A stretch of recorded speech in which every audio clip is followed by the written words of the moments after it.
Welcome to Secret Historian, where forgotten kings, lost empires, and hidden histories are retold to help you relax and drift into peaceful sleep.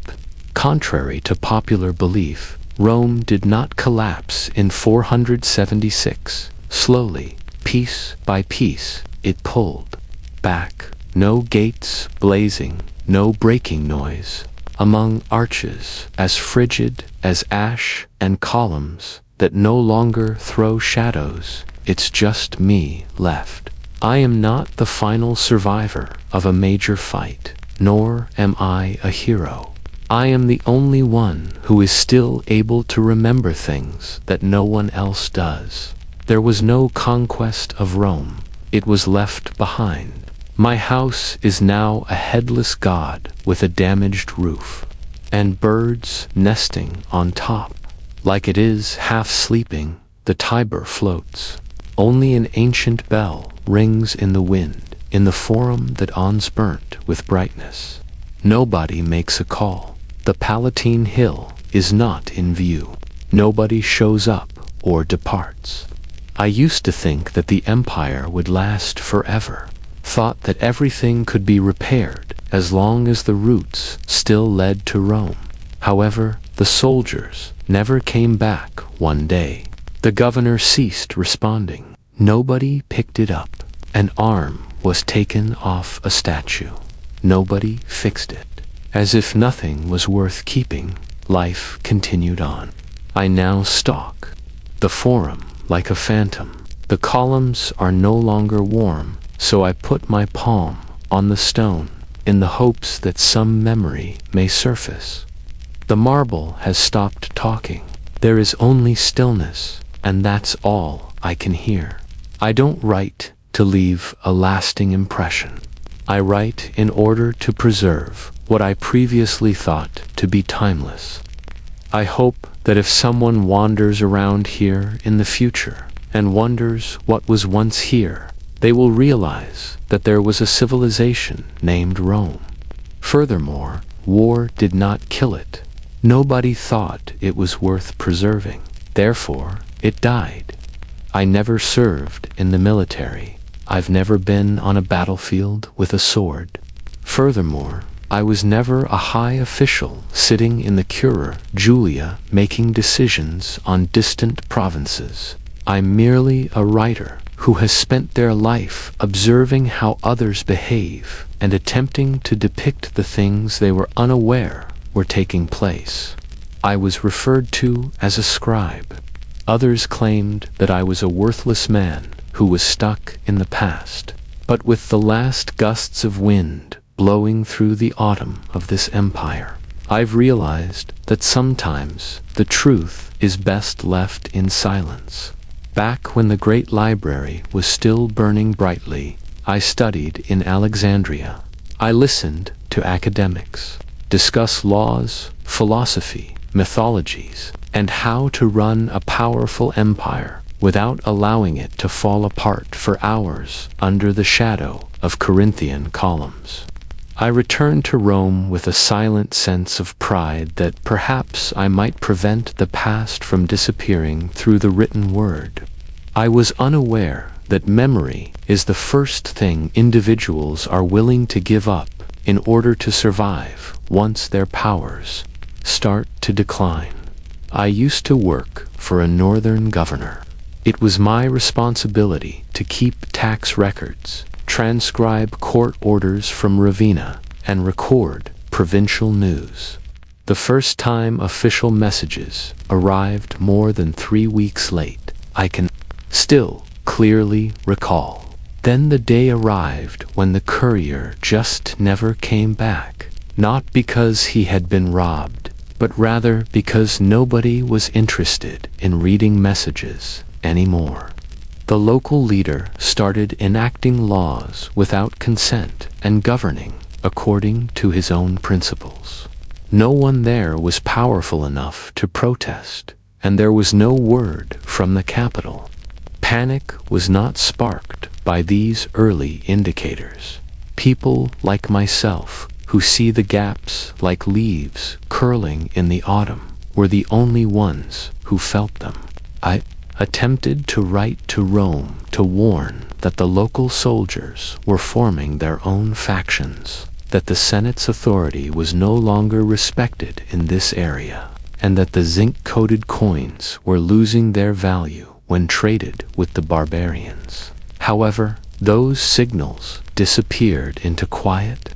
Then I came to a horrible realization. I wasn't only watching the fall happen, it was where I lived. Every subtle choice and subtle alteration was one more thread tearing apart the fabric of something beyond big for anybody to control. My old friends withdrew to their homes. A few become members of the church, in the hopes that Constantinople could still be intact. Some fled east. I stayed out of quiet, stubborn resolve, rather than bravery. I wanted to witness the conclusion myself. I wanted to put it in writing. The quiet, the sidelong glances, the walls growing green with mold, because no one was cleaning them anymore, not the big fights or the victorious speeches, because history's actual face is revealed in those lost elements. I think history belongs to those who remember, even though many prefer to pretend that it belongs to the winners, to those like me who write next to the ashes, who can still remember the scent of the wind as an army escaped the cold that arrived after an old temple was finally sealed. In a city where no one comes to hear the sermon, the sound of church bells ringing is hollow. I'm not writing this for accolades. I write so that when someone comes upon these pages one day, they will be struck with something more profound and painful rather than the question of why Rome fell. When there was still time, why wasn't it stopped? Perhaps that question is the only thing that really endures as a civilization's light fades, more so than any epic or legend. I once believed that the demise of this empire would occur like a flood, a massive invasion, or a massive earthquake that would split the foundation. However, I was mistaken. Unlike the Tower of Babel, the empire did not fall. It fell silently and relentlessly, crack by crack, like a vaulted ceiling that appeared solid until it began to leak. The enemy's swords did not cause the initial bricks to collapse. They changed as a result of people's hearts drifting away from the basis of responsibility and discernment. In a little province in Gore, I can still clearly recall a local council meeting, and a merchant's representative sat together. They were debating whether taxes that year would be sufficient in light of the weak harvest. The commander, who had previously served on the Ree border, sneered and stated rather bluntly that the troops had not received their pay in 6 months. They would prioritize taking care of their warriors with the tax money. Everyone understood that speaking up may result in the hall burning the next day, which is why no one objected, not because they agreed. Once the vitality of this empire, loyalty is now but a faded inscription on a worn stone. When emperors sent decrees, local leaders stopped looking east. They turned to the north in search of fresh, more useful partnerships. A young soldier once said, "I belong to the land that feeds my family, not to statues on the Palatine Hill." I recall hearing this. He wasn't a fool either. He was correct. Emperors came and went so quickly in ancient Rome that none of them remained long enough to comprehend the things they were in charge of. Power was taken for individual survival rather than for principles or stability. And everything underneath the man on the throne starts to tremble when he is treated with no respect. Once a sign of economic power, Roman coinage began to lose value. Cheap alloys took the place of pure gold. The once proud solidus had been reduced to a thin plated disc that had been scraped bare before it even made it to a merchant's hands. People went back to living in barter, slowly reverting to their pre-monetary way of life. The extensive commercial networks that formerly connected Syria, North Africa, and Britain started to fall apart. Roads were not fixed. The seas were ruled by pirates. Furthermore, no one had sufficient power to ensure safe travel. I recall traversing perilous mountain routes and abandoned military outposts, while part of a commerce caravan from Hispania to northern Italy. Once bustling towns had become chilly and lifeless. Bridges that had fallen had never been reconstructed. Now inns were nothing more than soot-stained, charred stone columns. The empire was no longer important to the populace. Their only concerns were whether bread would be available tomorrow, whether they would have wood to burn, and whether a stranger brandishing a spear would enter their town. It was from within that the first bricks started to quake, not from invading armies. The towns of the empire turned into remote islands, left to fend for themselves in a sea of chaos as every fragment of Rome's heart floated apart. It was no longer thought that sending envoys to the center would be beneficial. The Roman clothing was not seen as a sign of safety. Indeed, among the natives' worst worries were the Roman soldiers themselves. As someone who was present during those initial earthquakes, I write this. Every day I have to listen to the dust settle. However, the collapse itself isn't what grieves me. That's how voluntarily it was disregarded, as though the ship's water-taking was visible to everybody. However, no one wanted to openly tell the truth because it was still floating. And that was the actual start of death. The moment when nobody thought death was possible at all. The geography of Rome was depicted in broad, straight lines when I was younger. Every province was connected by paved roads, which were a sign of order and the will to conquer, from the western coasts of Hispania to the Syrian deserts, from the Danube River to the North African dunes.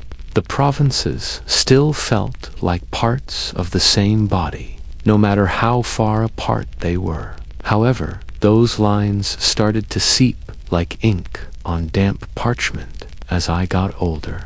The provinces stopped acknowledging one another. I witnessed it myself, as though the empire's corpse started to retrench piece by piece, forgetting it had ever been complete. In actuality, the provinces had always retained some aspect of their unique identities. It's not new. However, this is where an age of strength and an age of decline diverge. Rome's discipline formerly accommodated the disparities. They now served as justifications for retreating, denying, or even resisting.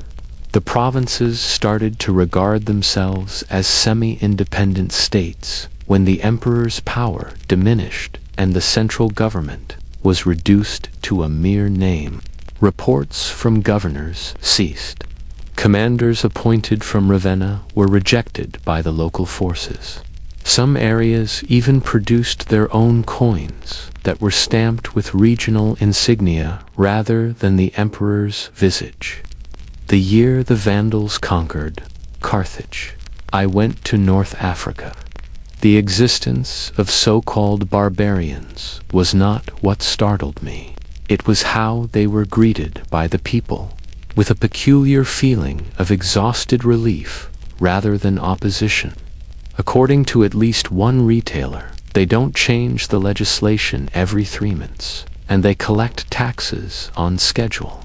I was tormented by that line. The moral underpinnings of an empire are already lost when the populace begins to view its conquerors as a better alternative to the former center, because the routes were unsafe. Several Gaulish communities refused to transmit taxes to Rome. They established municipal councils and their own militias without the capital's consent. Little flags started to sprout, representing a world that had given up on the appearance of unity rather than revolt.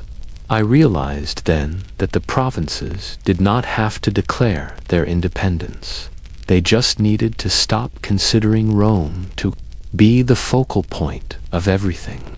A local leader hosted a feast in Illyricum, which I recall. The emperor's name was never spoken by the host. Folk melodies were performed in place of Latin choirs, and wine from nearby vineyards was placed on the table. It wasn't disrespectful. He just no longer thought it was important.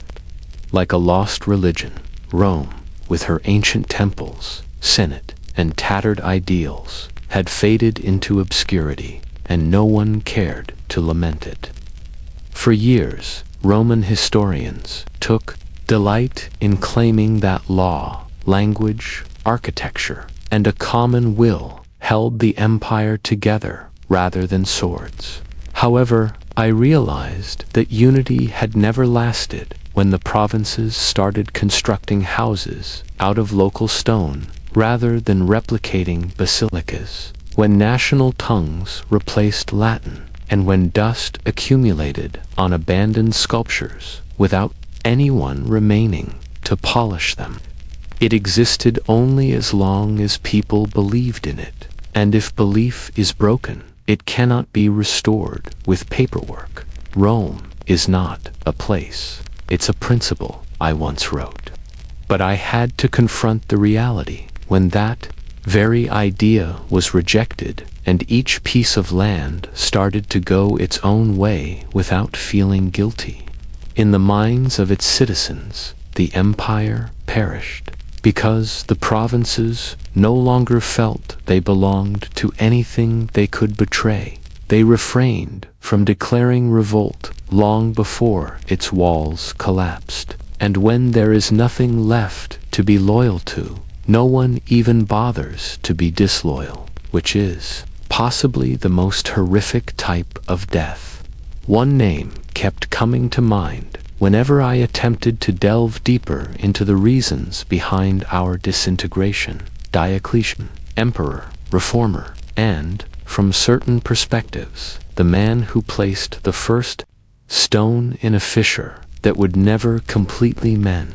Flickering like dying flames before morning, historians frequently hail him as the savior of the chaos of the 3rd century, the one who brought order back after a flurry of emperors. However, he accidentally divided the empire's body in two in an effort to restore stability, to destroy it, but to preserve it. This is the remaining question.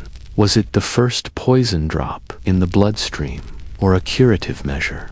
Diocletian thought that no single center could control such a large region. Therefore, he established the Tetrarchy, which divided the empire among 4 emperors, each ruling a quadrant.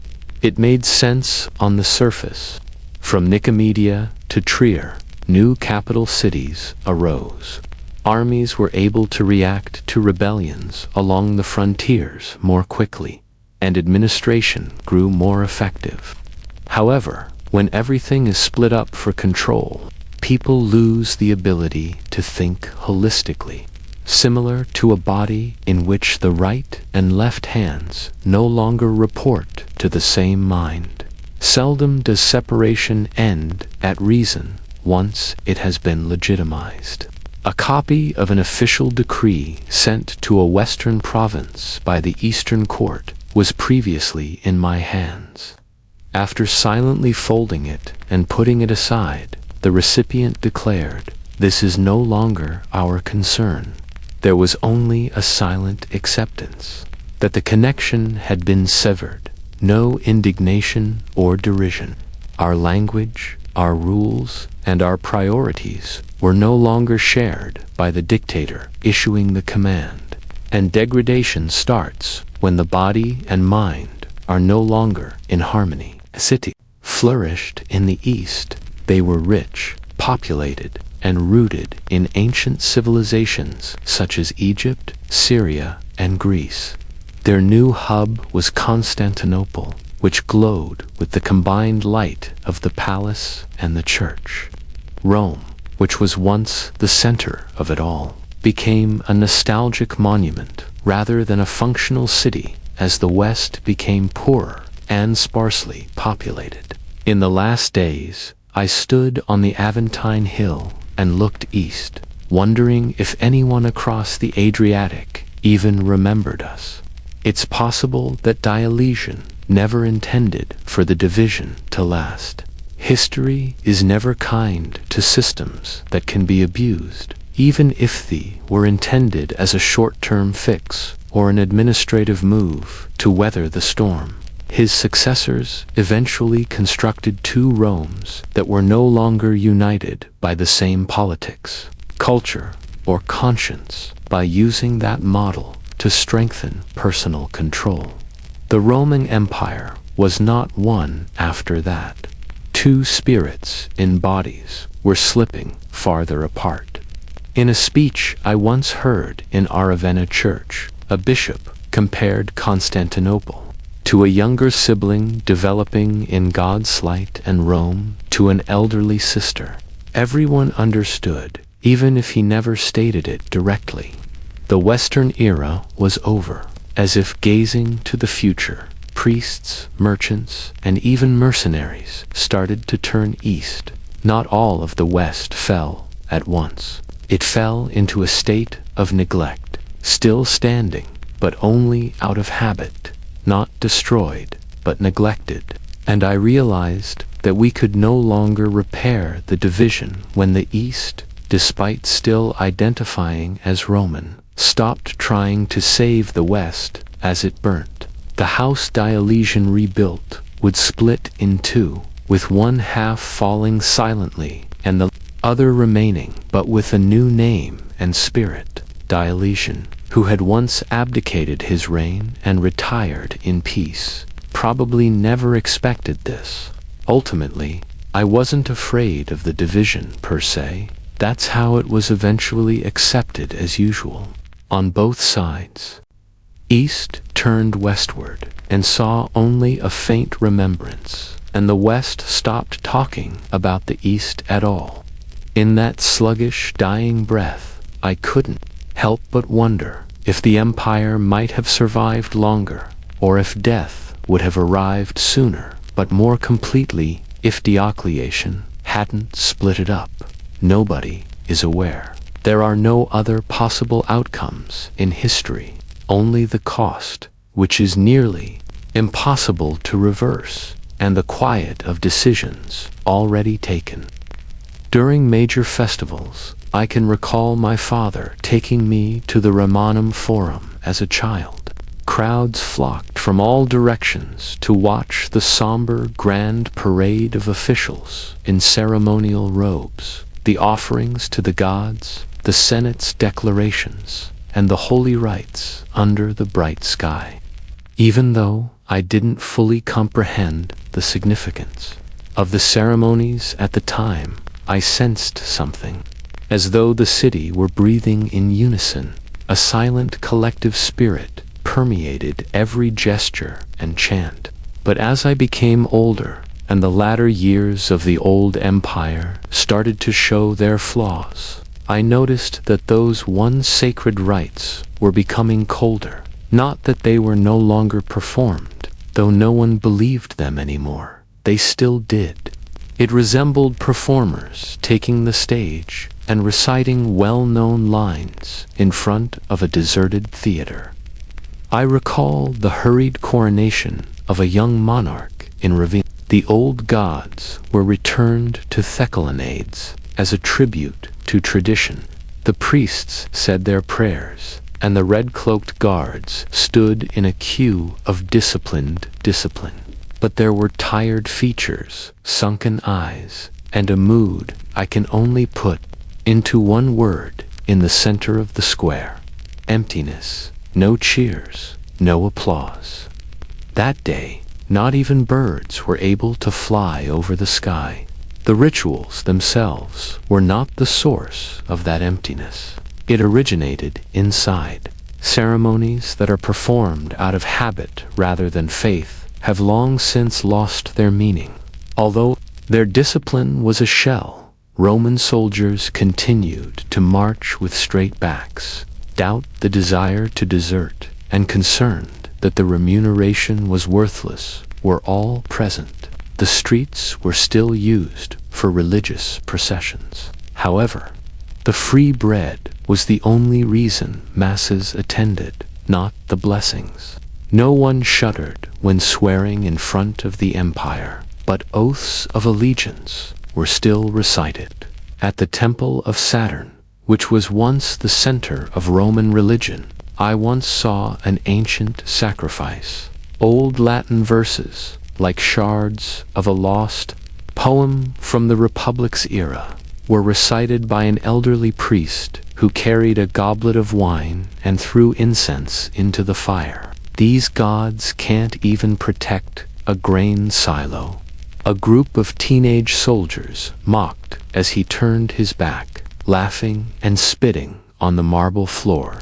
It wasn't sacrilege. Disconnection was the cause. There was no longer any connection between ritual and life. It is not in temples that rituals die. It takes place in a society's mentality. A people cannot maintain their collective faith if they no longer believe in shared symbols. And without faith, even an emperor with a purple-wrapped crown sitting on a throne is reduced to the status of a shadow of authority. Furthermore, when power loses its sacredness, it ceases to exist altogether. It turns into fear. And there is nothing but a chilly, lifeless silence when even terror subsides. I asked a stonemason once if he carved imperial monuments for the public squares as part of his job. "Are you still proud to have made these?" Wiping the perspiration from his forehead, he responded, "I'll carve anyone as long as they pay me. Rebel or emperor, I don't care about it." In all honesty, the response was the most severe judgment I had ever heard for a system that was collapsing from the inside out. Like plays with no audience or prayers with no gods remaining to hear them, these pointless rituals continued. Standing silently in the middle of the throng, I took a step back and recorded everything, preserving the final remnants of a society that had lost faith in itself. Because a civilization has already lost its essence when it ceases to believe in its own rituals. And without a soul, every temple, monument, and scroll is reduced to a dry husk that will eventually turn back into dust. I thought the imperial throne was inviolable. Looking at the statue of Augustus in my father's museum as a youngster, his arms extended towards the sky, his eyes unwavering like a man guiding a whole age, I believed that the emperor's position was something great, sacred, or the product of divine intent or fate. But when I got older and saw the empire wane due to harsh winters and poor crops, I realized something awful. In the end, the Roman monarchy was just another object that could be purchased, negotiated, or traded like any other asset. At times, it was so cheap that it was an insult to history itself. I witnessed the ascent and fall of no fewer than 10 emperors in the latter years of the 4th century, all of whom were driven by gold rather than the Senate's desire or the people's voice. The empire's greatest might was repeatedly exchanged for heaps of solidus that were placed on the imperial guards' tables. Men who learnt to count coins more quickly than they could draw a blade, but who once vowed to defend Rome with their last breath. I recall a young general with barbarian ancestry, the son of a low-ranking official, entering the palace at midnight with a bulky bag of riches and the straightforward declaration, "Crown me and I'll make you rich." By daybreak, an unexpected illness had rendered the present emperor unfit to govern. The new emperor was crowned within a week, and craftsmen hurried to create new statues that resembled him. Nobody shed a tear, since everyone knew that the crown was no longer acquired via honor or noble blood, but had instead become the top priority for anyone with money. No one questioned it. When all notions of loyalty are reduced to fiction and absolute power is awarded with gold and silver instead of trust. Once a mark of honor, the Imperial Guard had evolved into a guild of throne merchants willing to switch sides at the drop of a hat. With their own private armies, regional generals started to view Rome as a professional opportunity rather than a hallowed hub of authority. Crowns were traded in the palace itself using hidden daggers and whispered promises rather than a written price, making it the most bizarre marketplace in history. An emperor I've met held the throne for less than 2 months. He had written treatises on ancient Roman law and was composed and well-educated. He gave me a long look before responding. Honor only exists when others believe in it. When I asked him if he felt honored to be wearing the crown. Now, all I have is a wooden chair coated in velvet and a room full of people watching me fail so the game can start anew. He was strangled in his chamber 47 days later. No state funeral was held. Once upon a time, Rome was a magnificent machine, with each gear turning in a precise, antiquated cadence that no one feared to disturb. However, the entire mechanism started to complain when the highest bidder turned the largest piece of equipment, the throne itself, into a toy. An empire that has lost its soul on the deepest level is one whose monarch is no longer revered, feared, or selected by faith, but rather via bribery. I recently heard someone ask, didn't previous tyrants also gain power by treachery and bloodshed? Indeed, they did. However, in those days, men killed for the throne because they thought it was their fate. Power is now distributed like collateral. All that is needed is the correct price and a short-term contract. No allegiance, no principles, and no heritage. As a result, the throne, once the emblem that elevated this kingdom to its pinnacle, became its deepest fissure, a location where anyone might rise as long as they had the money. We used to be taught that the danger always came from outside the boundaries, from nomadic tribes that had no homeland, no gods, only a need for food.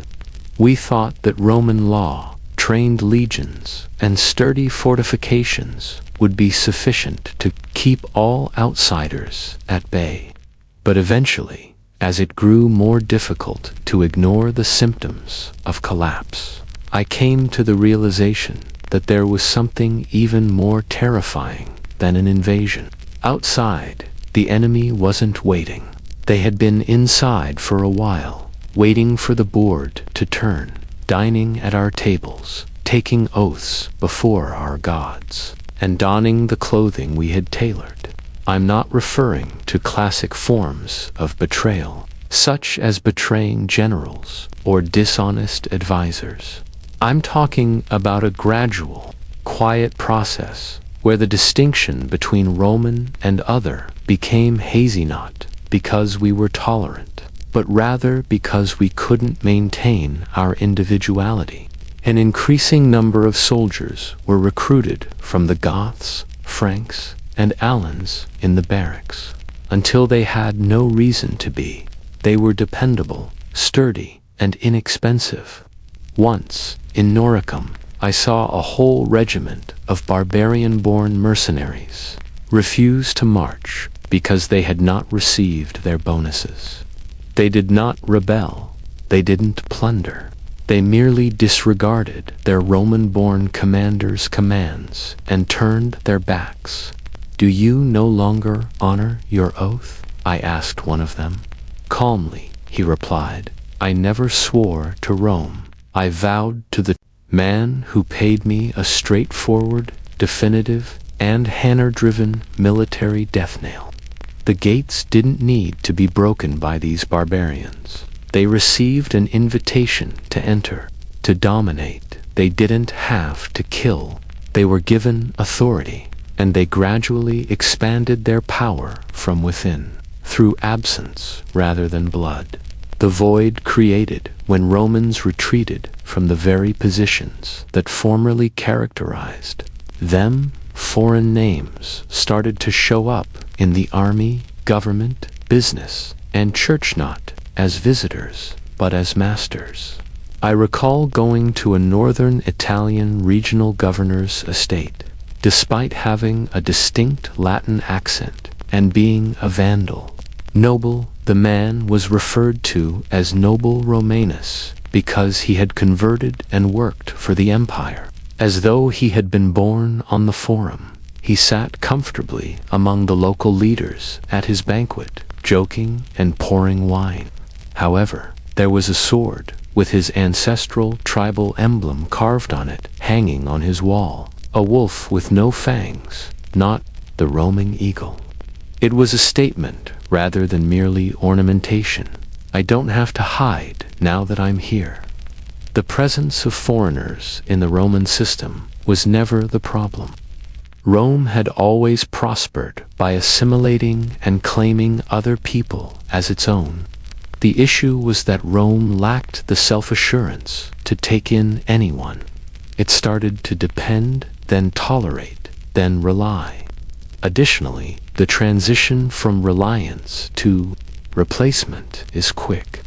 The Romans once taught the barbarians how to read laws, write prose, and construct towns. Power, pricing, and eventually even their identity. There were no bloodstains on the maps. No one spoke up against the foreign control of areas of the empire, and they disappeared silently.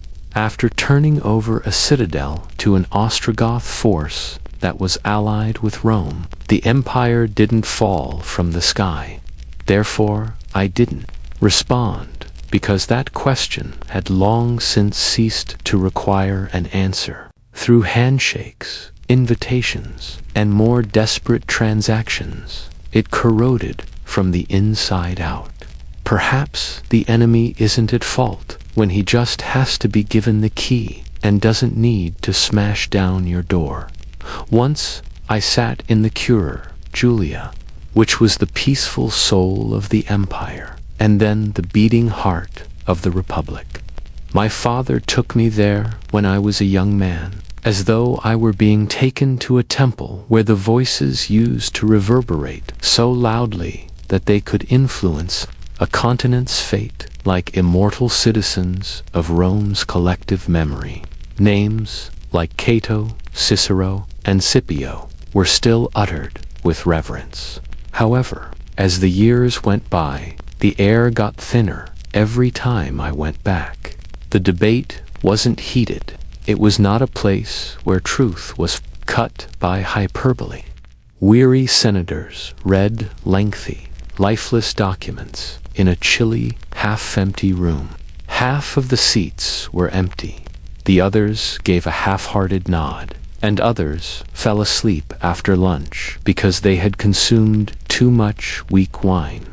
No voices or hands were raised. The quiet wasn't submission, it was fatigue. An institution that had endured too long now sat motionless in stone, observing its own decomposition. From there, the actual choices were no longer made.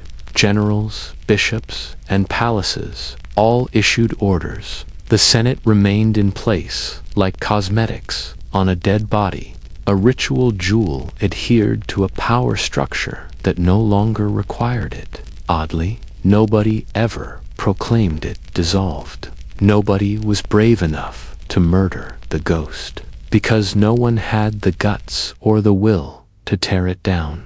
They allowed it to survive, ruthlessly, shriveled, but standing. On one occasion, I witnessed he was reprimanded by an older attendant for being disrespectful. After shrugging, the boy remarked, "No one important meets there anymore." He was right, so I refrained from protesting. We had allowed the Senate to lose its significance, not because it was unimportant. Where were the justice and order discussions? Where were the screams of senatus consultum that once held the weight of aspilization? The idea that men should be trusted to govern for the benefit of everybody, not just themselves, was no longer held. Transcripts filed for protocol and copied into unread archives were all that were left.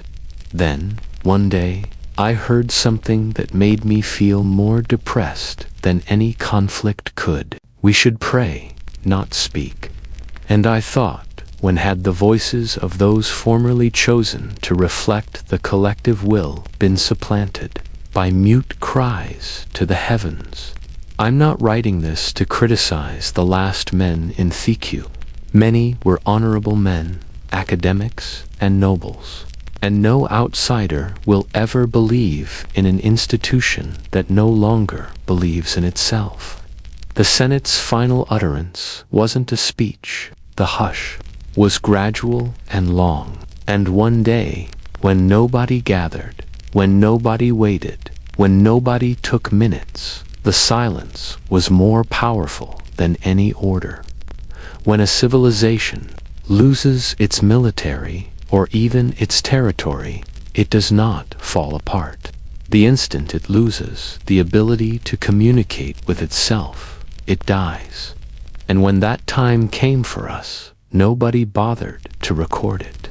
I was a child when I entered the Temple of Jupiter and looked up at the tall dome where a golden eagle stretched, reflecting reliefs depicting the great victories of the empire. It was more than just a place of worship. It was where Romans went to believe they belonged to something higher than their individual fate. Whether ornate, they were still regarded as real. The gods served as representations of memory, order, a link to our ancestors, and the splendor of the past. However, the eyes that used to gaze up at that dome eventually became uninterested, turned away, and never looked again. Christianity did not spread quickly, or only via bloodshed. Like a change in the wind, it arrived. Tolerance was followed by acceptance, privilege, and then domination. Emperor Constantine was not merely altering his religious beliefs when he selected the cross as his emblem. He was changing the empire's very character. Ancient privileges were denounced as pagan. Temples were converted into churches, and statues of gods were demolished, as though they had never believed or bled in those gods' names than by the change itself. I have nothing against Christianity. I've read the Gospels, heard the first sermons reverberating in stone chapels. However, I also saw something odd. Faith loses its most profound power. The power of governors was transferred to bishops. The empire in its demise clung to the cross like a wooden raft adrift in chaos, hoping that a new soul might save its rotting flesh. And those who had formerly punished them became judges. I once stood in a church in Constantinople where mosaics depicting the lives of saints were illuminated by colored light streaming through stained glass. They knelt in reverence and sang songs. It was hopeful and lovely. What disturbed me, though, was the feeling of repetition rather than resurrection. The old rite is being replaced by a new one, a new empire that still exercises power in the same manner but dans a veneer of virtue. Even if they claimed divine appointment, emperors continued to impose taxes, issue decrees, and quell opposition. They did it in the name of heaven only now, much like a dying man searching for a new soul. Hospitals collapsed, but churches grew. Granaries stood empty as relics paraded through the streets. The impoverished continued to freeze to death in the marketplace. Christianity replaced the deteriorating myths with a new form of power and a spiritual framework. However, this was the question I kept asking myself in my writings, because no matter how loudly the prayers are said, they will only be heard in a hollow sanctuary if the new soul is unable to enter the heart. It preserved it in order to substitute a new form, a new power, or an alternative conception of eternity. And a lot of things were buried in that change.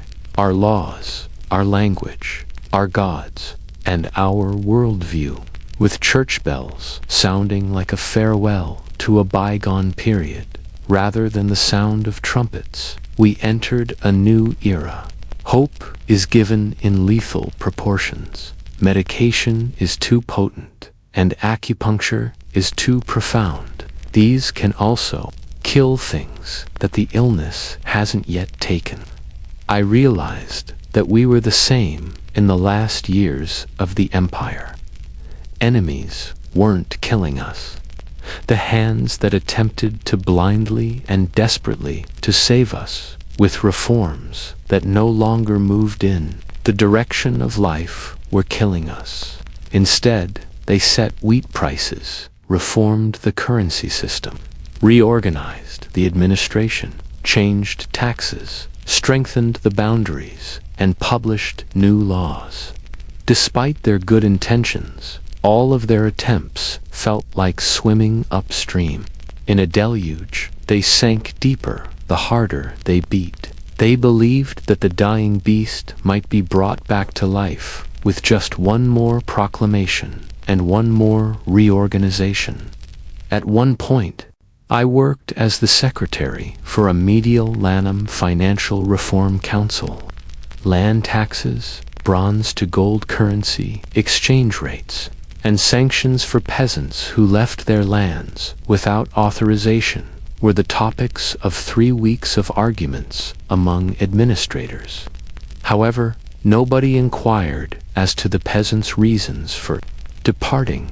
Nobody mentioned famine, conflict, or losing faith, as though numbers could be written on top of a system that had already decayed. They redrew tables and charts to fight inflation. One emperor, whose name I will not reveal, introduced a broad price control decree. It meticulously detailed the highest prices for wine, bread, and footwear. It was illegal for sellers to charge more than those prices. The penalty was harsh, but the black market took off in less than a month. Items disappeared from booths. Furthermore, those who were supposed to be protected by the law, the poor, could not afford anything. A policy that was oblivious to reality yet appeared ideal on paper. There is no market if there is no confidence. Laws are merely prayers written on paper in the absence of a market. Military changes followed. Emperors attempted to re-establish order, redistribute soldiers, and promote obedient generals. But neither the strong nor the loyal were obedient. Despite using land pledges, gifts, and titles, they made no guarantees. Additionally, an army loses the ability to fight for values once it learns to value allegiance. The very warriors who wielded swords in the name of the empire, which had formerly commanded its army, now held it captive. I once captured a meeting on moral reform between the emperor and bishops. They sought to restore order, outlaw specific holidays, stifle superstition, and resurrect virtue. However, they failed to recognize that the absence of laws was the reason why individuals did not act poorly. Because they had lost faith, they took this action. No rule can bring ethics back if faith dies. Like an elderly man pleading with the wind to stop blowing through disintegrating buildings, these moral reforms turned into a meaningless chant. I don't make fun of anyone who attempted to preserve the empire. They faced an invisible adversary, but among them were men of wisdom, integrity, and devotion. The weariness that people feel in their hearts. Every reform was predicated on the idea that the empire still had the stamina to bounce back and ascend once again. However, there are instances when the dying don't require more medication. All they need is one last quiet breath. An elderly governor once sighed and mumbled after reading a new decree on administrative reform. They are drafting legislation for a burnt-out city. Nobody chuckled. We all knew he was right, so nobody argued. The last changes caused the empire to decay more slowly, but they did not prolong its existence. And often the most agonizing sort of death is the slow one.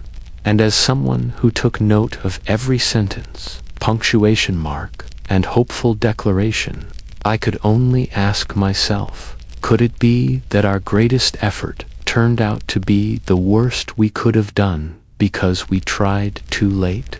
The written word, not just swords and spears, was used to build the Roman Empire. Our rules, which formerly kept far-flung provinces together while they all looked towards a common center, ranged from the 12 tables of the Republic to the elegant decrees of the imperial age. I used to read through the ancient legislative scrolls in my father's library, where every word was inscribed like scripture, where ideas were distilled into principles, and where an African farmer could bring a lawsuit against a Roman official and have it heard. In those days, words were more powerful than force. However, words gradually started to lose their impact. They became as thin as sheer curtains covering eyes that no one wished to open. During the last years of the empire, I copied hundreds of laws and decrees that were sent forth with red wax seals and pompous signatures from places like Milan, Constantinople, and Ravenna. However, nobody had read the papers by the time they got to the provincial towns. They were folded if they were read. It was selective if it was used. Most of the time, they were just disregarded, like a voice that echoed into an empty hall too late. I once went with a courier to a far-flung border town to deliver a tax reform decree. We arrived at dusk after riding over rocky terrain. Who's supposed to enforce this when the taxmen have fled, the soldiers are gone, and the people have no grain left to give?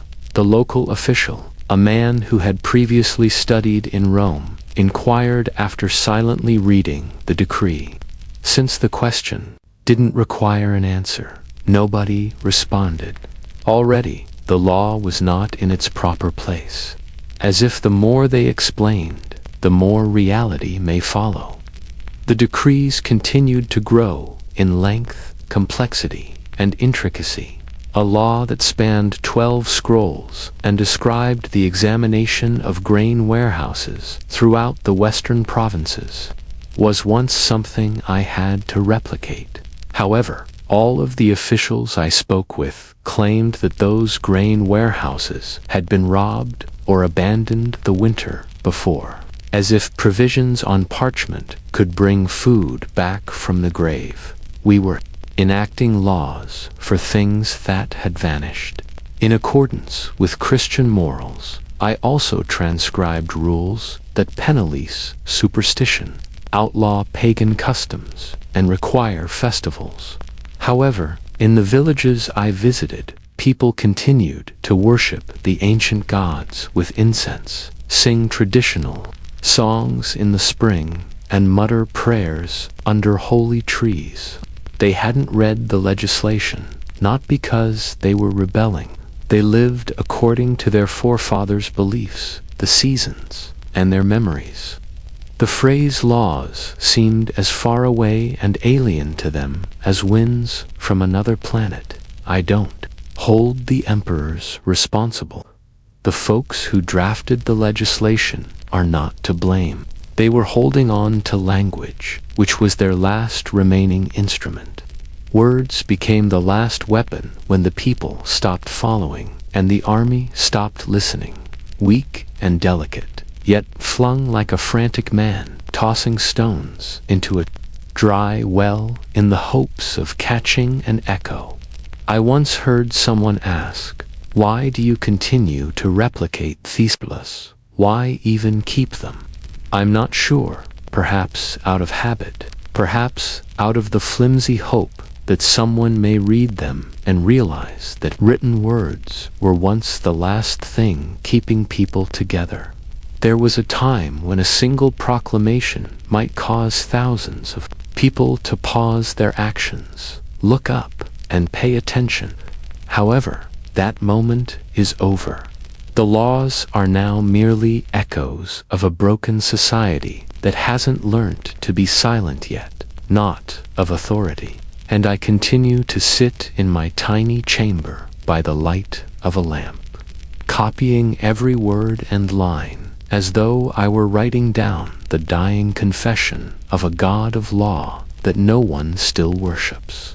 I discovered something much too late through the eyes of the people who walk the streets, not through decrees, nor through hooves that galloped, nor through borders that shrank. Whether they were farmers, merchants, warriors, or bureaucrats, all Romans in the last years of the empire had one unsettling characteristic: hollow eyes.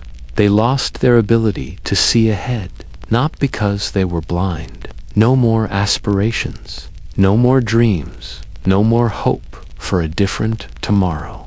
I recall the tired eyes of young warriors in Ravenna, recruits from far-off provinces, standing watch at the gates, their armor patched up, their gazes straying to horizons devoid of conflict. One of them told me, rather simply, "There's no land left back home." When I asked him why he had joined, "I can eat here, at least," I didn't hold him responsible. Nobody mentioned honor, glory, or defending the empire.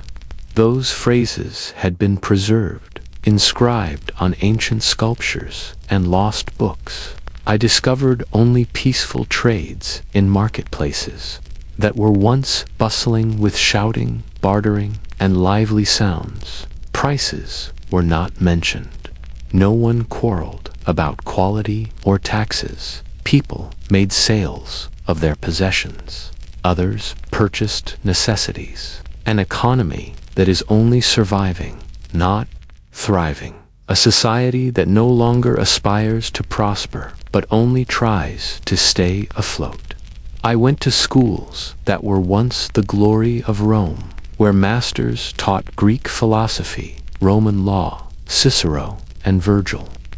Only a few oft pupils were left, dispersed, and the teachers, if any, were reciting old texts like men in a fever dream. I heard an elderly scholar whisper to me, "I teach because I don't know how to do anything else. But I know none of them will become anything." Such words were no longer shocking. They were now accepted as fact. The hush had settled like dust in a tomb, even at the noble homes I used to frequent, where art and philosophy used to pour over wine. Sons had given up on running for Senate. seats. Daughters no longer aspired to marry into a prestigious family. Everyone was aware that titles no longer carried respect, but peril. One was more vulnerable to violence, treachery, or worse, oblivion, the closer they stood to authority. One of my friends used to be a Senate clerical official. "We used to live to build something," he informed me. "We just live now to avoid being carried away." For years, the statement stuck with me not as a grievance, but as an accurate depiction of the latter days of Roman society. Border expansion was not a dream. No one argued about virtue. Thick novels were not written by anyone. Everyone lived smaller, quieter, and lower, as though if they didn't speak, fate would ignore them. I went by the square where executions used to take place once. Someone had heard there would be free bread, so a mob had assembled not for justice. The audience did not revolt when none arrived. They just parted like a wave washing away from the coast. No anger, no disobedience, no love, no hate, just life, a soulless kind. And I saw the most terrifying thing of all in the eyes of those I met. They had lost all faith in the world, not in the future, not in laws, not in emperors, nor in gods. There was no despair, but there was also no faith. They had transcended into something colder, a state of hardened hearts, apathy, and a death that was too gradual to be named. As a mere recorder, I have no authority to pass judgment on them. I know deep down that I only write what I see. No matter how high its walls are, or how loud its rituals are, a civilization is already dead in the eyes of its people when it loses its capacity for forward motion. And while that type of death is silent and bloodless, it is as final as a lamp, going out not with a crash, but just because no one needs its light anymore. I used to think that music and art, which just required the heart and no grass or money, would endure like the last bit of warmth in a cold house long after the empire waned. However, I was mistaken. One day, I saw that no one was singing when I passed the theater where I had once heard Latin choirs rising like waves. They no longer had a motive to, not because they couldn't. No more clients, no more audiences, no more nights under the oil lamps, flickering stars. No more cheers resonating under domes. Just a stage as frigid as the tomb of memory, with dust on stone benches. As the remaining Romans, we used to be proud of our differences from the so-called barbarians, not just our walls and armies, but also our poetry, philosophy, music, and sculpture. However, I observed unfinished reliefs, abandoned god statues, and calloused hands that were no longer tracing marble folds on a toga, but were now making bricks as I passed the sculptors' workshops. The painters were still skilled and had their craft, but there was no one left to help. No gods were commissioned. Nobody requested that the history of our era be inscribed on stone, and an artist finally turns into simply another worker when he is no longer regarded as the guardian of glory.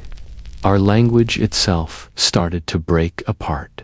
Latin, the language of philosophy, law, and victory, was now limited to books. Foreign sounds were interspersed with harsh accents spoken by individuals on the streets. Nobody listened to Oid's poetry in the right cadence.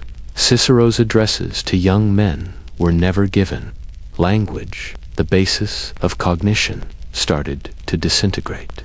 Like ash in the wind, since lectures, even in churches, had to be translated into another language for the audience to understand. On the banks of the Tiber, I once sat next to an elderly musician who was playing Talir. He shook his head when I asked if he was still composed. "No one needs music anymore," he declared. "Humans require firewood. They require bread. They require guardians." He informed me that the choirs had broken up. Sacred songs could no longer be funded by the churches, and young people stopped studying instruments since it seemed pointless to learn how to play when you might not live to see tomorrow. He had sold his lyre for 3 loaves of bread the last time I saw him. I observed just vendors selling salt and onions in the forum, which used to be a platform for speeches. I still recall the times when there was a lot of discussion about justice, truth, and the Republic's splendor there, not because it had been muted, but rather because no one was interested in listening. It was quiet now. It was no longer thought that words could make a difference. Both song and words are born of hope.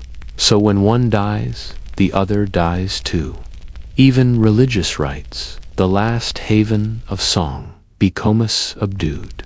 Songs were shorter, baptisms were hurried, sacred. Manuscripts were transcribed carelessly, and monks' melodies were distorted not because they were uncaring, but rather because they were cold, hungry, and working in gardens to make ends meet. When the body and earth needed hands more than heaven, spiritual devotion could no longer stand alone. At one point, I asked a poor youngster whose grandfather had served as a magistrate what he wished to pursue as a career. "I want to survive," he added, after giving me a perplexed look. "Simply get by without becoming a clergyman, a theater actor, a singer, or a politician." And I realized then that when a youngster has no aspirations other than to survive, civilization has long since given up on dreams. Perhaps the shaking of the soul, rather than a civilization's walls or army, is what ultimately perishes first. People are no longer the stewards of any empire when they no longer raise their hands to the sky in supplication or praise, or elevate their heads to sing.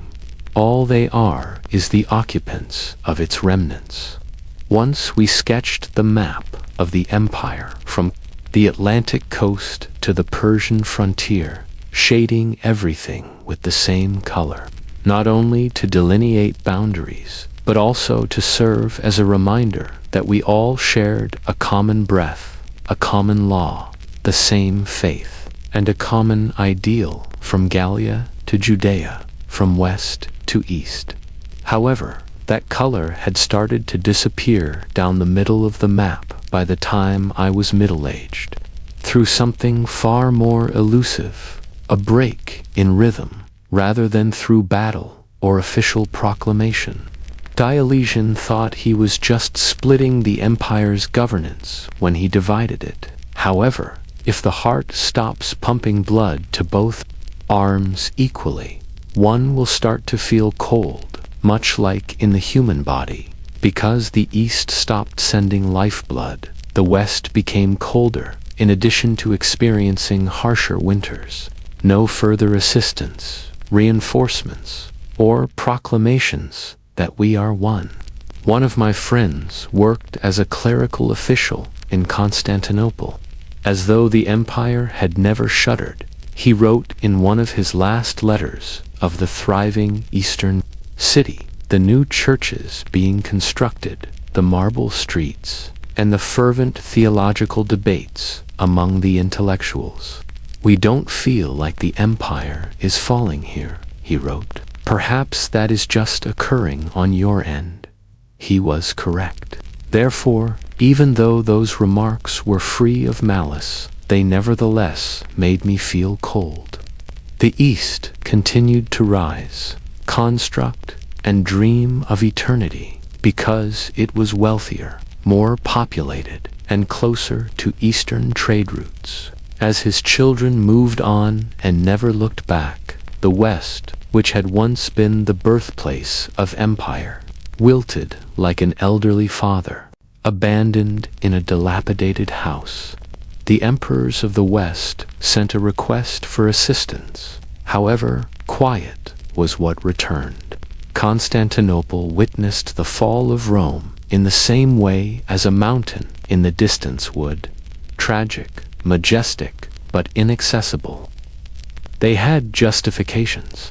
They were defending themselves against Persians, heretics, and their own threats. However, they and I both knew in our hearts that the break was permanent. It had taken on a new character. We were divided even by language. The East adopted Greek, not just in poetry, but also in law, administration, and the church, while the West held on to Latin in the face of the rise of barbarian dialects. Now, even Jesus' name Washelinized, not made of stone, but of habit, cultural familiarity, and the dawning realization that they were no longer us. Invisible walls were building. When was the last time a delegation from the East came to Rome? They were strangers when they came into the city. Nobody knew who they were. Nobody was envious of them, and nobody gave them a warm welcome. They brought sermons from learnt priests, silk and incense, but they didn't bring any assurances of unity. Instead of being allies, responding to a call for assistance, they strolled like museum visitors and spoke in more refined languages. Then the East did not arrive as all of Alaric besieged Rome. The Vandals swept throughout North Africa, and the western provinces fell one by one like fall foliage. They no longer believed that the other half's survival was their concern, not because they were unaware.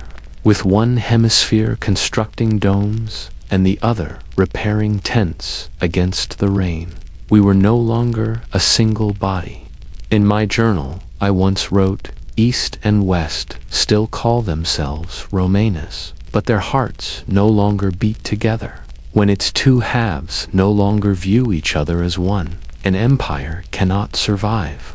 Two distinct dreams emerged as a result of that divide. One had a dream about divine light and theology. The other merely hoped to make it through the upcoming winter.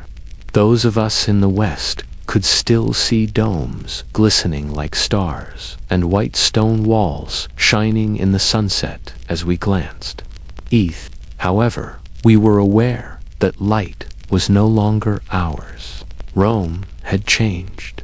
It no longer walked by our side or listened to our cries. Furthermore, it is not only division but also death when one half of an empire ceases to listen to the other's breath. People used to pause what they were doing, stand erect, and fall silent in pride when they saw the Roman eagle held high. Every conquered land was covered with a banner with the letters SPQR, announcing the arrival of order and eternity.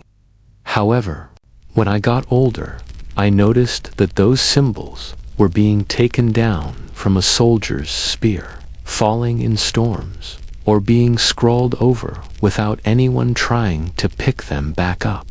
The last time I saw an actual Roman legion marching through the city, I can still distinctly recall their unit's flag, a dark crimson cloth with a faded eagle stitched in the center and tattered around the edges, was carried by them as they passed the forum. Unlike his predecessors, the standard-bearer did not lift it to the heavens. Coughing as he went, he pulled it behind him in the dirt, not out of disrespect, but rather from tiredness, hunger, and hopelessness. Something had departed the banner, something unnamed, but the color was still there. Every legion was no longer led by the holy presence that cleared the way like a deity. I went by the former barracks, where each wall was previously covered with the emblems of noble legions, Legio Franco, Italica, and Lelio Ex. Now, the new recruits had no idea which traditions they belonged to. Corroded shields hung crookedly, and all that was left were fading planks. They were not educated about Scipio, Trajan, or the splendors etched into marble arches. If they continued to fight, it was not for Rome, but rather for meals, for assurances made to keep their families safe, or out of terror of the enemy. The insignia were reduced to decorations, even among civilians. Coins that originally had the emperor's portrait were now remade in inexpensive alloys, with faces that were smooth and sometimes purposefully left blank. They also smelt of raw metal. They all look the same as long as it spends. A trader once informed me it doesn't matter whose face you etch on a coin in a world where nobody can recall who the emperor is. Public works that originally had stone plaques with the names of benefactors, rulers, and emperors now only had scratched out inscriptions in place of wooden signs that were being repaired and scrawled in black ink. Nobody wanted to be linked to something that might not last till the following season. Thus, there was no completion date or names connected. A partially fading relief depicting a Christian cross and the Roman eagle was displayed on the wall of a church I once visited. "We haven't decided which to remove," a young priest told me when I questioned him about it. "Perhaps, for the sake of unity, we'll maintain both." I didn't hold him responsible. In the era he lived in, symbols were no longer distinct. Until nothing remained genuinely sacrosanct, everything could be changed, redefined, and traded. Not only does meaning vanish when people stop believing in symbols, but memory also does. Today's kids have no idea what SPQ are used to mean. Stories of ancestral glory are no longer told by elders, and people who pass monuments, arches, and historic squares on their way through the streets don't even look at them, treating them like empty stone instead of the containers that once contained a civilization's spirit. A civilization doesn't die when the last man falls. I once heard someone say, when the final symbol is forgotten, it dies. I think he was correct, because millions of people thought they were a part of something sacred, duetto, the symbol, not the sword. Even though I used to sharpen my pen to copy imperial decrees, stand in silent awe beneath bronze statues, and raise my hand in salute to every passing flag, I now only write down the scattered fragments of a world that no longer believes in itself. Perhaps the soul of the empire has long since left when the eagle no longer lifts its head, the banner no longer flies, and the legion's insignia is melted down to forge cooking pots. An antique parchment scroll with a list of emperors following Diocletian is still with me. The shining names at the top are Constantine, Theodosius, and Valentinian men, whom history still mentions with solemn titles despite their imperfections. However, the entries get shorter as you move down the list. The ink dries out, the distances between names get smaller. A new one every several months. There is a new reign every few seasons, and this is the most eerie aspect. I can't recall their faces anymore. No one remembered them long enough for their faces to matter, not because I've become older. Like gusts of wind, they swept through the corridors of power, shouted in exhausted applause, etched onto a few coins, rough drawn into a forgotten chronicle, and vanished as if they had never been. no epics, no statues. He never truly had a reign, thus no one mentioned it. After his predecessor was killed by his own guard, I once saw the crowning of a young emperor who had been elevated to power. In front of a group of weary warriors and a few clumsy bureaucrats, the ceremony was held in a chilly palace. No one cheered as he raised his hand to curse in front of God and the public. No one paid attention when he spoke, and I didn't see the light of authority when I gazed into his eyes. I witnessed a dread that is aware that the throne beneath his feet is a trap, and that the man who will take his place might already be among the people. In the past, the ultimate goal of any Roman was to become emperor. It now feels more like a sentence that is suspended. Nowadays, no one aspires to rule. All they want is to survive long enough to avoid being part of the next bloody succession. Even the heirs no longer see themselves as Augustus's descendants. All they want is to make it through the winter. In the past, there were rules about how to pronounce an emperor's name. In reality, people referred to them by their nicknames. Despite their full titles, celestial epithets, and divine benefits, the man who perished in the bath, the bald one, the one wearing blue armor, and the last figure was forgotten as soon as the new one rose. Not intentionally, but simply because there was nothing to remember. There are records that say, in that year, a man became emperor, but was killed the following season. In the last Chronicles I copied. That's all. No beginnings, no decrees, no actions. Nobody wanted to tell the story of a time when every downpour was only a shadow moving over a wet stone wall. At one point, I asked a coin collector whether he had any coins with the faces of the previous emperors on them. "Nay," he responded, shaking his head. They all looked the same. Nobody wants to gather untold stories. The last punctuation mark on a reality that was too obvious to ignore was that statement. History ceases to bother documenting the face of power when it loses its significance. Those of us who lived in the latter years lived in the quiet between changes rather than throughout reigns. Perhaps entire generations of rulers will be reduced to a simple ellipsis between two famous names when history is rewritten. A period of grayness that no one wants to recall, no one really understands, and no one mourned sufficiently.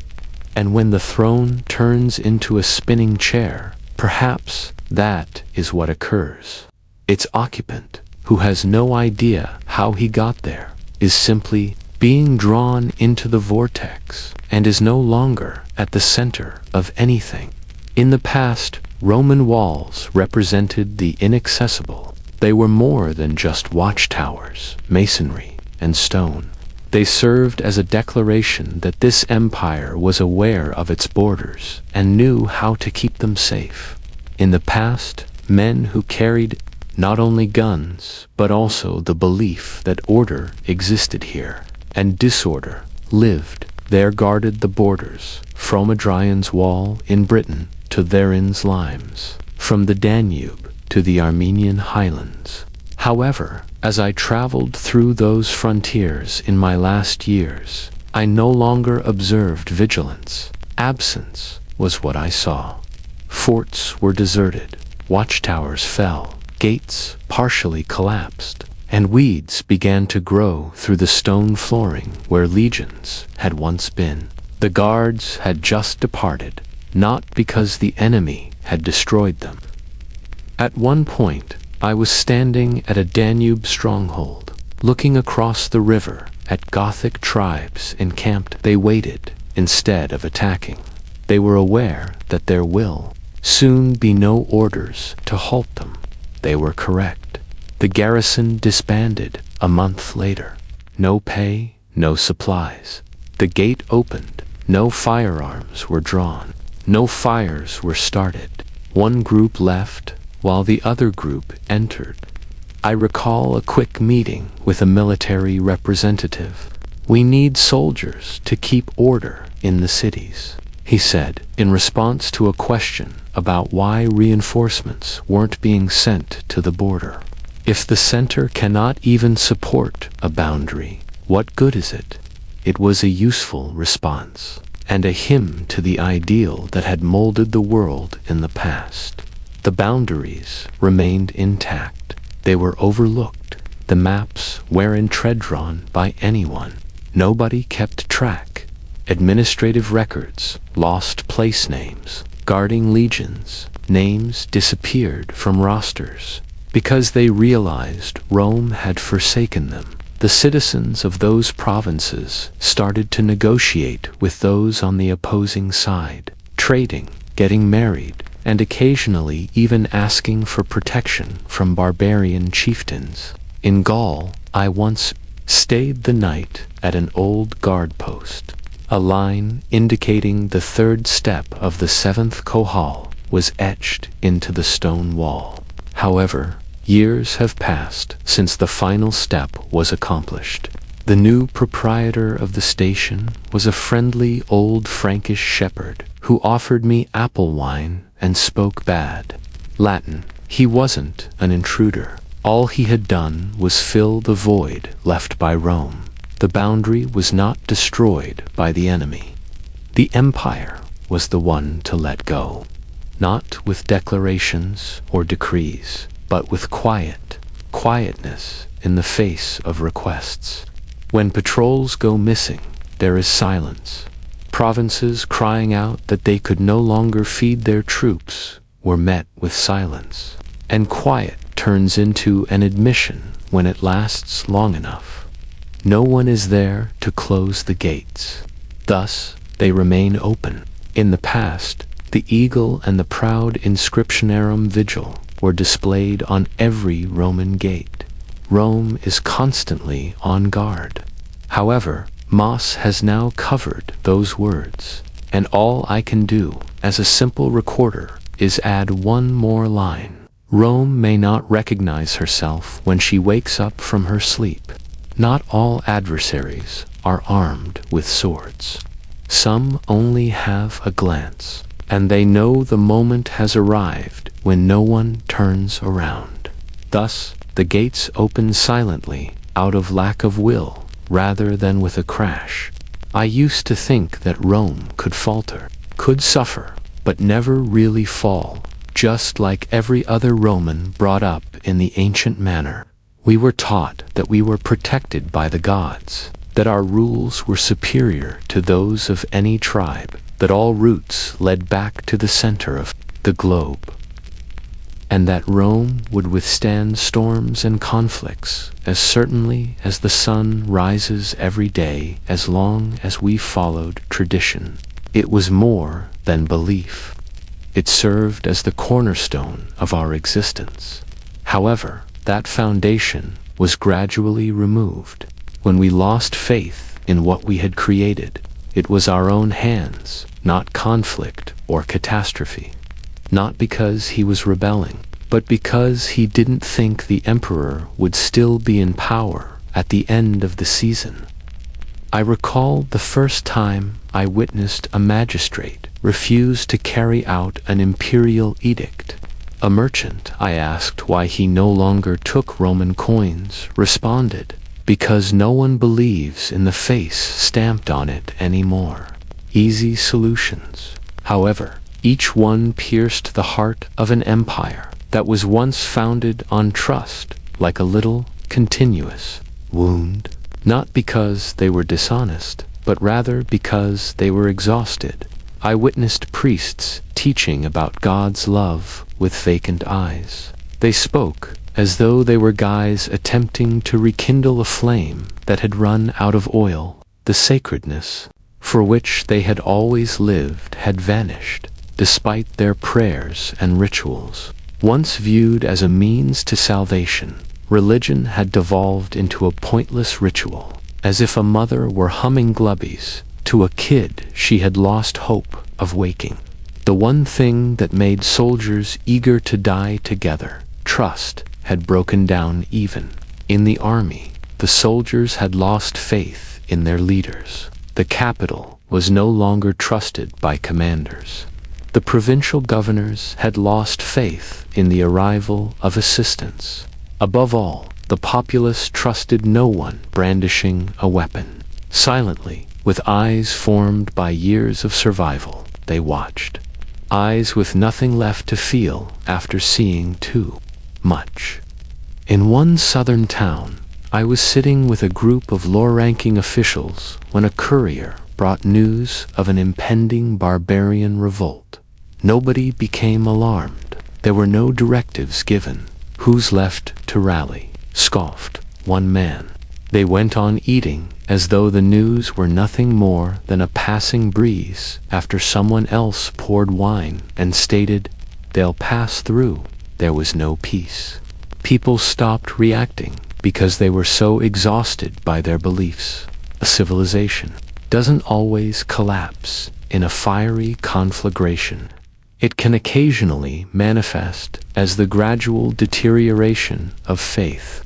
Every time a teacher stops speaking because no one is paying attention, or every time a citizen stops reporting a robbery, every time a mother stops sharing the illustrious history of Rome with her kid, a tiny portion of the empire slips out of our grasp with every one of those instances.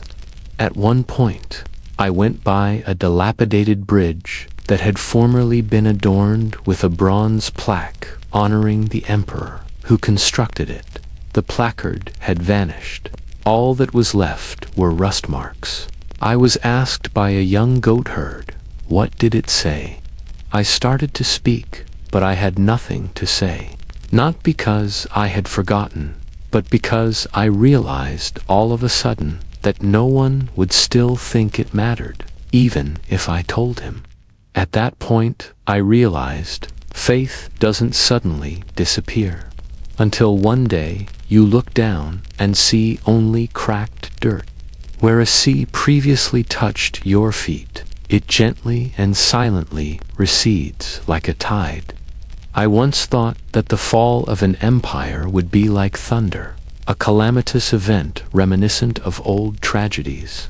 The walls were breached by enemies, the throne was overthrown, and thousands of people fled across the forum like waves washing up on shore.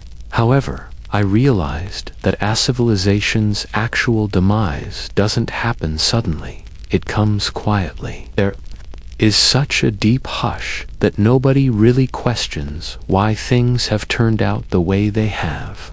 The first library I can recall was shut down because no one was left to copy books, not because it had burnt. The shelves were still there when I got there. There were no footsteps or rustling parchment, but the scrolls still had the odor of old ink. No one comes anymore, and they no longer need me. The elderly librarian, who was nearing the end of his life, said, glancing at me. He then bolted the door after stealthily packing his belongings. No farewells, no protests, and no bulletin mention of it. It just disappeared. The public baths, the theater, the huge markets, the assembly, and even the rites came next. They were not told to stop when the candle was extinguished. They just stopped, akin to oil lights turning out. The fact that no one seemed more shocked than by their disappearance was what frightened me the most. Rome used to be rocked by every general's betrayal, every provincial uprising, and every enemy crossing the border. Arguments would thunder through the buildings. The senators would meet all night. Every square would reverberate with speeches. However, in the last years, I saw folks take bad news like it was a passing rain, just a peaceful retreat inside, waiting for it to pass, with no happiness or rage. I once carried the news that one of Africa's finest towns had fallen to Vandals had captured Carthage, a wound that is deeply ingrained in our history. Anticipating fear, I walked into the council room in Ravenna, but there was nothing there. A couple of sighs, a few strained brows. The conference continued after that. Grain distribution, salaries, and ecclesiastical disagreements over the financing of a new church. Just a line of grief. Carthage, absorbed by administrative notes in a flash. I survived to witness the cessation of the Roman populace's reaction to the sound of foreign hoofs. This time, they would just ask which ones, with habit, not with disdain, because you start preparing your heart for the next loss when you've lost so much, to make it less painful, not to fight it. I went through a village once, and it was empty. They had not been ejected. There was no conflict. The well was dry. The tax collectors were no longer showing up. Additionally, rumors circulated that a church in the nearby town was serving oatmeal. They carried their saints, and what little they had, locked their doors, and departed in order. "Do you think you'll come back?" I asked an elderly man. "Don't let anyone return to where nothing waits," he added, glancing at me. I was also aware that he wasn't merely talking about his house. Collapse may not be the most agonizing thing. It occurs when it is no longer referred to as collapse. Darkness is already established when people are unable to discriminate between routine and loss, through normalization, not through violence. I used to write down events, along with names and dates, but now I write things like, "In that year, nothing happened." However, nothing is everything in that regard. The bells ceased to ring in quiet, death without a funeral, the loss that isn't worth crying about. In that silence, I hear a sound that only the very last can hear, inside the hearts of those who have become accustomed to having nothing left to cling to. The empire is crumbling, piece by piece.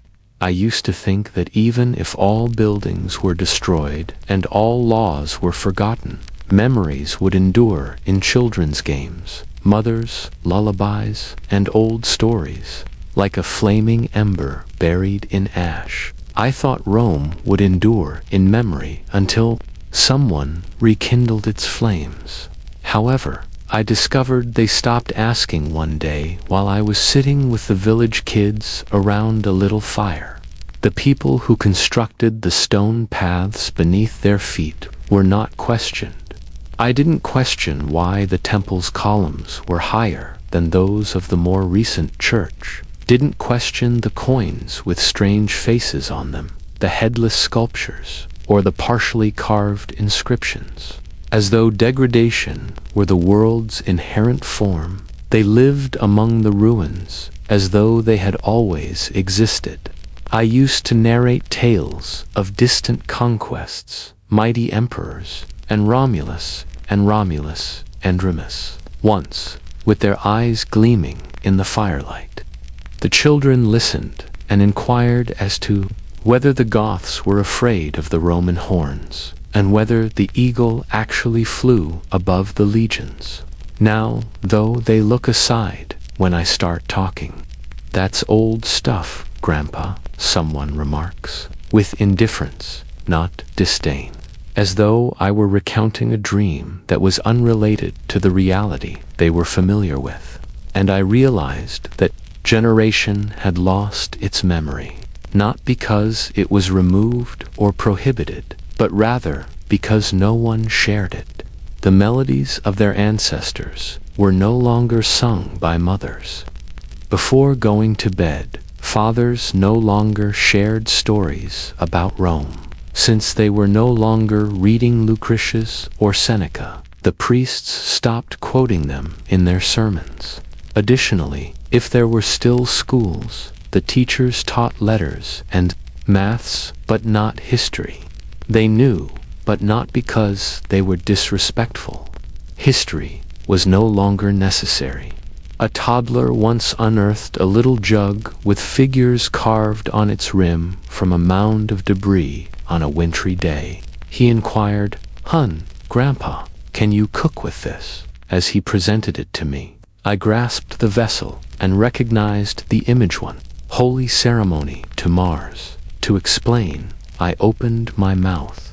I knew what I was about to say had no place in the world he lived in. However, as I gazed into his eyes, the eyes of a child born into a world of sickness, starvation, and failed crops. So, I grinned and answered, "Maybe for holding water." He gave a nod and walked away satisfied. And in my own words, Rome, a small, ancient part of it, disappeared. Maybe prohibition doesn't lead to forgetting, but when nobody is motivated to recall, the narrator becomes silent when no one questions. Glory turns to dust when no one pays attention. The reason no one calls its name is not because it is buried. At one point, I believed that I was writing for the future. However, what if the future is unwilling to listen? What are these pages I write if the next generation never inquires as to what was here once? It won't burn them. They will not be ripped. They won't be read, though an actual vanishing is more than devastation. Invasion was not the end of Rome. Famine or failed reforms were not the cause of its demise. When the kids stopped inquiring about it, it perished. When the question was no longer raised by its presence. When people who were still alive believed there was nothing important to share. A sound that was louder than any funeral trumpet could be heard in that silence. One layer of memory is removed by the sound of forgetting until only wild grass, old stone, wind, and a name that no one can pronounce are left. I attempt to picture the brightness of ancient Rome every night as I sit by the oil lamp in my chilly room, surrounded by manuscripts. It was a softer, deeper light. Not the sunlight that had earlier glinted on white marble. The light of intellect, will, and the conviction that people could live by principles of honor, order, and ideals.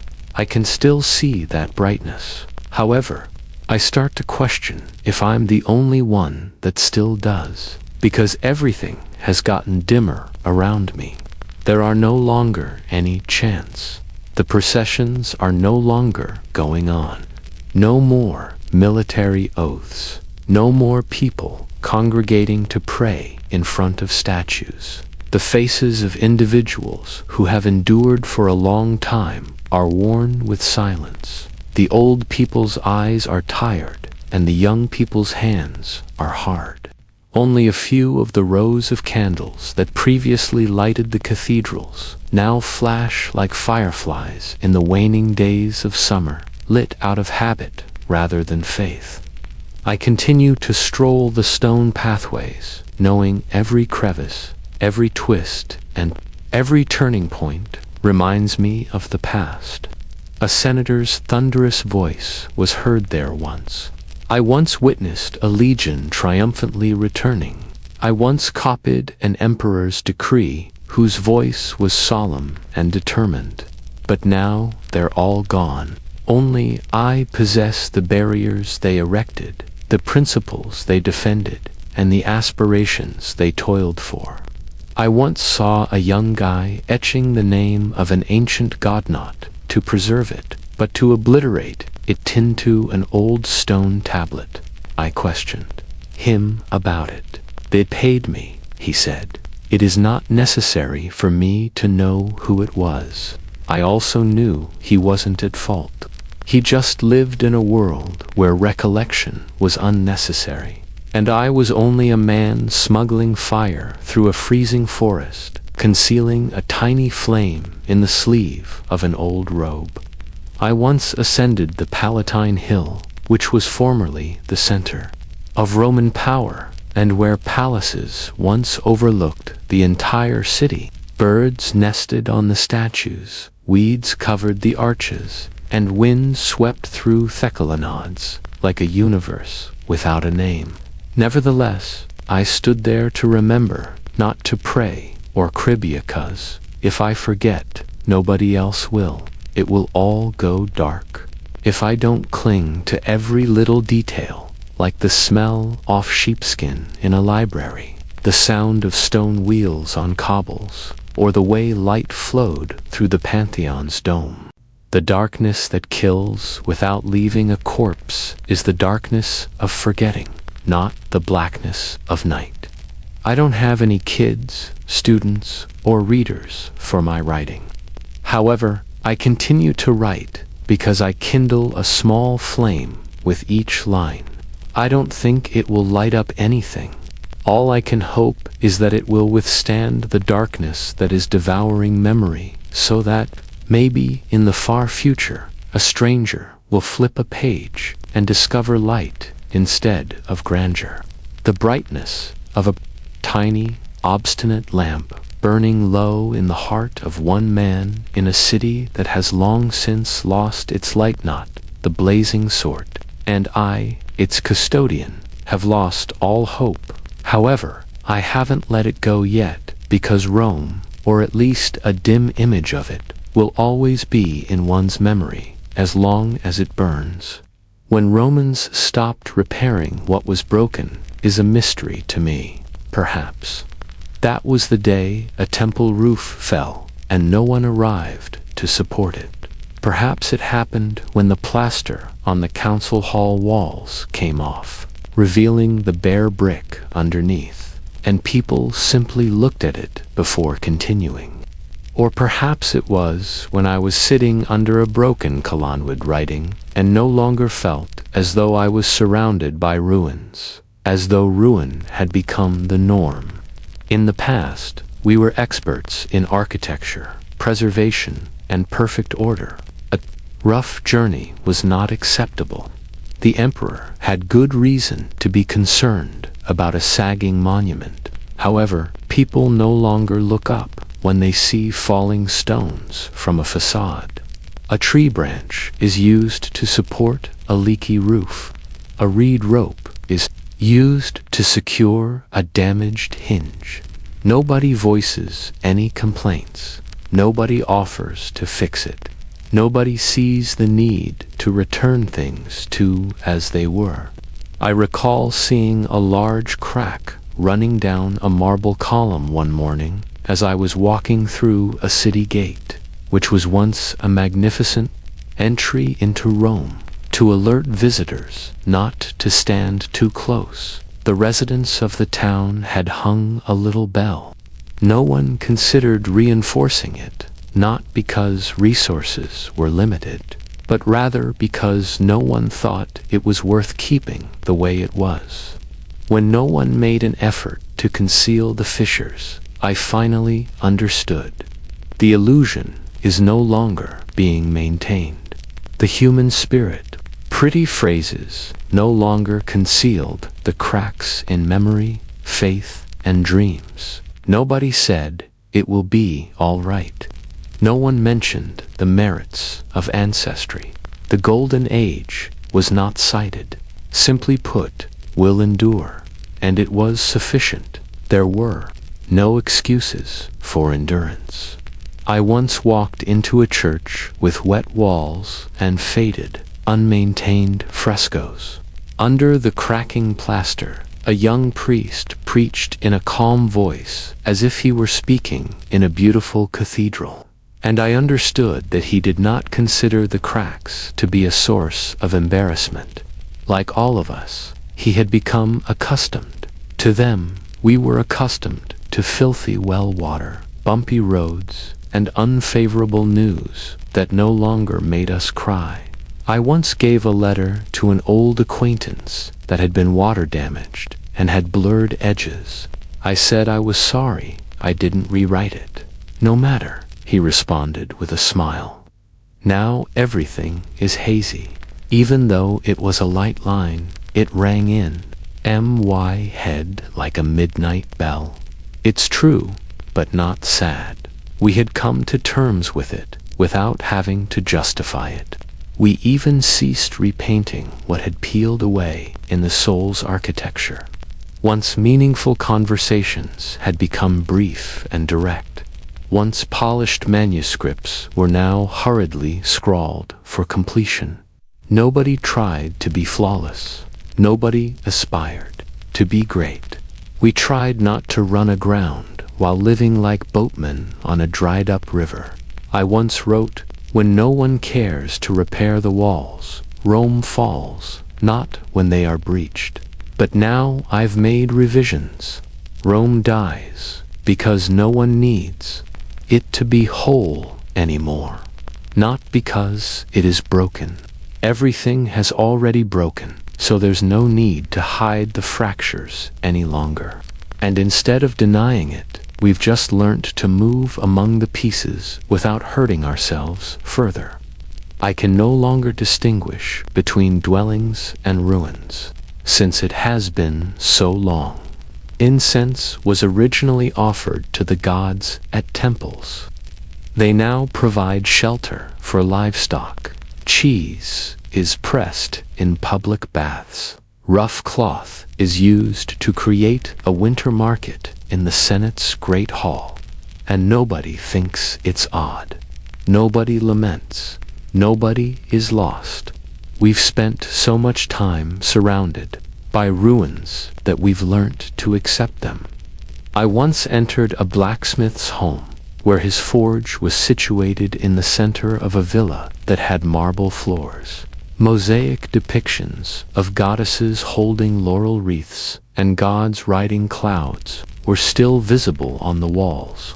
Behind a layer of soot, I could see Venus's faint smile amid the temps of burning metal and the crimson glow of embers. "Do you know what this place used to be?" I asked the smith. He gave me a sweat-dampened, bare-shouldered stare and said, "Best roof in the district." Then, as though I had questioned him about a star that had not been seen in eons, he resumed his hammering. Since calling anything a ruin implies that it was once more than it is now, people no longer refer to these locations as ruins. However, degradation is a reality for the children born in domed rooms, surrounded by broken columns. They perform on top of recycled gravestones that are utilized as stairs. In the cavities of fallen sculptures, they conceal toys. Therefore, without that, it was formerly the ceiling of a revered cathedral. People refer to the shadow dome above as a gutter. On one occasion, I observed a family hanging laundry over a war memorial railing. They just needed the light. They weren't impolite. In the forum, where orators once altered the path of history, I observed goats grazing. I witnessed a wedding. In a shattered arena, where a forgotten emperor's bust was tied with silk, nobody made fun of it, because no one recalled how sacred it had once been. Nobody objected. "At least we're still alive," they remark. Indeed, we are. However, living and living on top of a dream are two different things. Cities that were once poems in stone were home to the Romans. Our lives now consist of smeared rhythms, broken poems, and no rhyme or conclusion. I don't hold them responsible. I get it. Even a broken dome is preferable to none, as the wind rips through ripped tents and the chilly January rains begin to fall. A flattened gravestone is a good table when hunger strikes. Nothing feels holy when the stories are no longer told. And if it is not nourished by memory, what was once sacred perishes like a light and is never repeated. As a writer and memory keeper, I once thought that a piece of the empire's spirit was taken when a temple was converted into a storage shed. However, I now question whether you can lose something you can no longer see. Does it really matter if someone prepares dinner on the mosaic floor, if all that remains of Rome is stone, mortars? It is no longer referred to as an empire. The monarch who constructed the gate is forgotten. Whether a column is Doric or Corinthian is irrelevant.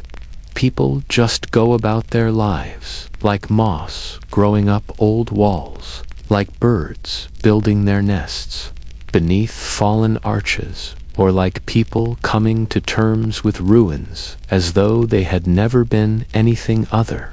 Rome wasn't destroyed, I realized, in that existence. It was reformulated.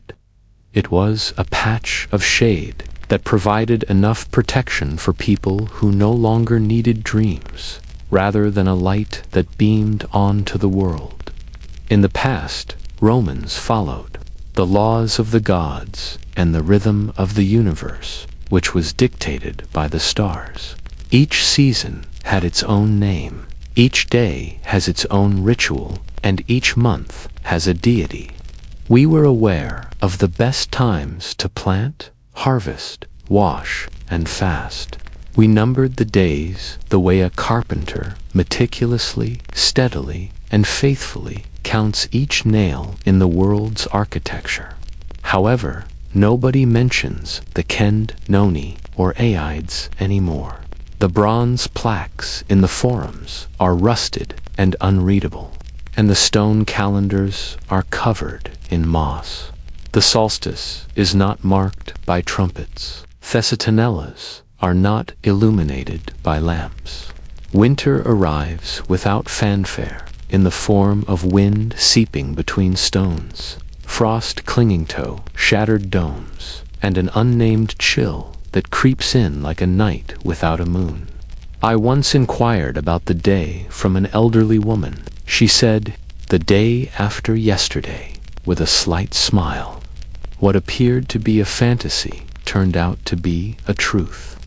Time has no form and no distinction between month and year for many people in my immediate vicinity.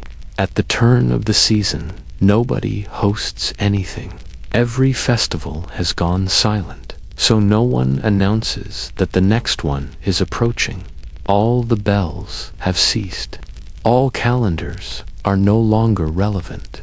I can still clearly recall the last winter when I witnessed a fire parade around the city. They begged the gods for protection, sang old chants, and carried little torches. Nobody did it again the following year. "The nights are too long," one man remarked. "There is not enough warmth from the fire." People stayed inside and set fire to anything they could find. And winter, once a time for introspection and purification, became an outsider, showing up without invitation. I continue to write in my journals. I continue to record the date, starting with the most recent harvest. I am aware, however, that these figures are meaningless to anybody but me. The names of the months are not taught to the kids. Instead, they say, "It's when the leaves fall, the river rises, and it's the coldest." Time is now acting more instinctively than it did at first. It is a feeling, not a system of civilization, like the skin's awareness of frost, the stomach's awareness of hunger, or the eye's awareness of nightfall. The silence has even spread to the churches. They shorten the holy days. No bread lines. The elderly priests can no longer remember which sermons are appropriate for certain months. They talk about anything that is still fresh in their minds. Whatever verse or chapter that still has meaning. If anyone is still there to listen. I once believed that an empire might lose its emperor, its troops, and its territory, but it maintained its order as long as it maintained its calendar. However, I now notice that when winter hits and the calendar fades, nobody asks, "What day is it?" At that point, everything has really fallen apart. Not with a storm's roar, but with a silent unraveling in men's brains. Since no one is anticipating winter, it no longer makes an announcement. No one needs reminding, so time stops ringing.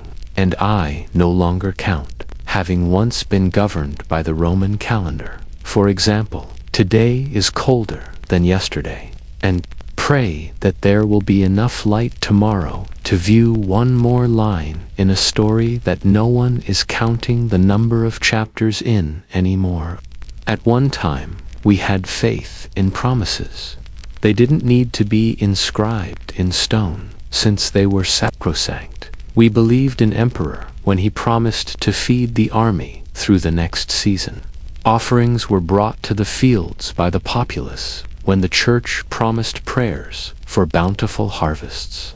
We undoubtedly gazetted the horizon when priests read predictions that light would return. Promises, woven into something called hope, were the thread that bound the pieces of the empire together. However, that thread has withered away, leaving only the echo empty, weightless, and no longer able to support anything. The prospect of a youthful emperor ascending to the throne to weary cheers is still fresh in my mind. With his arm lifted and his voice coming from the cold, he stood on the balcony and said that he would fix the roads, pay the soldiers, and restore the food supply. People applauded because it was familiar, not because they believed he was killed. In his bathtub a year later, nobody let out a cry. What of those promises was not questioned, because those were words meant to be said, not held, as everyone already understood. The priests continued to teach that justice will be served for the upright, and that God loves the poor. However, an elderly woman did not riot or demand anything. When she buried her only son, who had died of a fever, unburied and unbedded, God must be busy, not in anger or expectation, just a quiet acknowledgement that promises are easy, but keeping them is no longer within human reach, she said as she put him beneath the statue of a saint. I once saw a directive saying commanders must defend the boundaries at all costs, and that all citizens would be protected against raiders. However, no military arrived, no officials asked, no map was updated, no complaints were made, no court was called, and no signs were put up when my town was robbed during a rainy night, because people learn to live without promises when they are broken too frequently. Promises are no longer taken seriously, even by kids. Nobody assures kids that good schools will be theirs if they behave well. Nobody claims that praying will make the cold go away. They are raised surrounded by words that once had meaning, but are now evaporating like rain through a cracked dome. I once told a young guy that thousands of people would queue to hear the emperor's one word in a different era. He chuckled. Nobody has enough gold to make Mekyu right now. It wasn't disdain. It was evident that when no one recalls how to preserve words, they become worthless. Even I, after documenting vows and decrees for almost a lifetime, no longer write with the hope that anyone will carry out what I record. One day, my manuscripts might be discovered under a rock in the ruins of a place that has long since been forgotten. And I hope the emperor's words make sense to whoever reads them. The fact that there was a time when people believed in them was more important than the promise. A civilization loses more than just trust when it breaks its promises. The spiritual order that kept it together is gone. Everybody did not lie. However, language itself has become hollowed out when even the honest no longer dare to make promises. We continue to live because we no longer expect promises, not because they still exist. How much silence we can tolerate when nothing happens is a better indicator of our maturity than virtue. Nobody demands or rebels. We just learn to warm ourselves without the communal fire of hope and pull our hands back. I used to think that when night fell, people's first inclination was to look for light, that someone who knew the value of fire would always guard it, pass it on, and keep it alive even if it was only one bright ember. However, there came a time when I started to comprehend. The fire may extinguish, not because the wood runs out, but rather because it is no longer regarded as significant. There used to be a public hearth in my community. Every evening, it was the center of attention for the elderly, kids, carpenters with sore shoulders, and mothers carrying buckets. Nobody had to say anything. It was warm enough. There would be lullabies, stories, and silent laughs. One cold day, nobody lighted the fire between people. The old was gone. The youths were too occupied. There was no longer any firewood. Don't light it was not said by anyone. We had come to terms with it without having to justify it. We even ceased repainting what had peeled away in the soul's architecture. Once meaningful conversations had become brief and direct.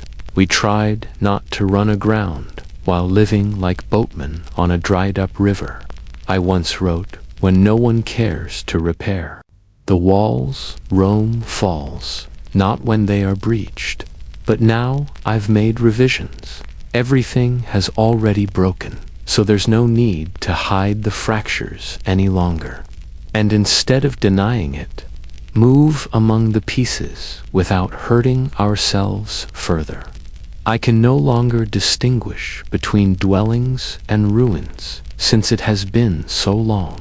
They now provide shelter for livestock. Cheese is pressed in public baths. Rough cloth is used to create a winter market in the Senate's Great Hall. And nobody thinks it's odd.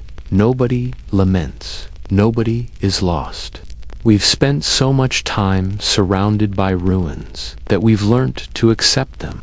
I once entered a blacksmith's home, where his forge was situated in the center of a villa that had marble floors. Mosaic depictions of goddesses holding laurel wreaths, and gods riding clouds were still visible on the walls. "Do you know what this place used to be?" I asked the smith. He gave me a sweat-dampened, bare-shouldered stare and said, "Best roof in the district." Then, as though I had questioned him about a star that had not been seen in eons, he resumed his hammering. Since calling anything a ruin implies that it was once more than it is now, people no longer refer to these locations as ruins.